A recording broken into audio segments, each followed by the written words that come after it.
1943 সালে দ্বিতীয় বিশ্বযুদ্ধের সময় তরুণ পাইলটরা প্রতি রাতেই নাৎসি জার্মানির ওপর বোমা বর্ষণের মিশনে উড়ে যেতেন। প্রতিবার বিমান ওড়ানোর সময় তারা জানতেন না যে তারা আর ফিরে আসতে পারবেন কিনা। তাই তারা কেমব্রিজের এই ইগল বার্টিতে আসতেন এবং মোমবাতির শিখা কিংবা সিগারেট লাইটার দিয়ে পুড়িয়ে ছাদের ওপর নিজেদের নাম খোদাই করে রাখতেন। নিজেদের নাম, স্কোয়াড্রনের নাম এবং তারিখ লিখতেন, যাতে পরবর্তী মিশন থেকে তারা আর ফিরে না এলেও কেমব্রিজের কোনো একটি বারের ছাদে তাদের অস্তিত্বের চিহ্ন রয়ে যায়। সেই ছাদটি কখনো রং করা হয়নি, কখনো পরিষ্কারও করা হয়নি। পাইলটরা যেভাবে রেখে গিয়েছিলেন আজও ঠিক সেভাবেই সংরক্ষিত আছে। 2026 সালে আচার্য প্রশান্ত ইগল বারে প্রবেশ করেন। সেই নামগুলো এখনো ছাদের উপর রয়েছে। টেবিল নম্বর 17 এখনো কোনায় একই জায়গায় আছে। ইগল কি কোনো খাবার জায়গা নাকি বার? এটা একটা বার। এটা একটা বার।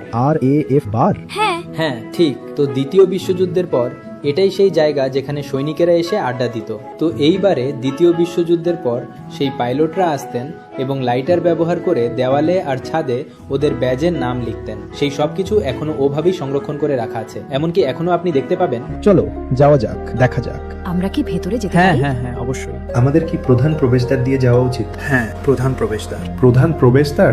হ্যাঁ, প্রধান প্রবেশদ্বার। চলো প্রধান প্রবেশদ্বার দিয়েই যাওয়া যাক। হ্যাঁ চলো যাওয়া যাক। ওটাতেই সবচেয়ে ভালো অনুভূতি পাওয়া যাবে।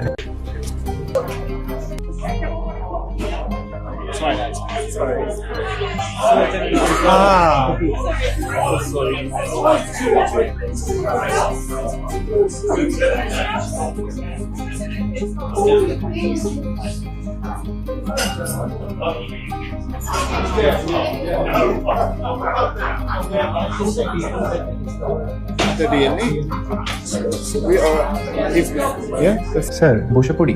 হ্যাঁ হ্যাঁ অবশ্যই।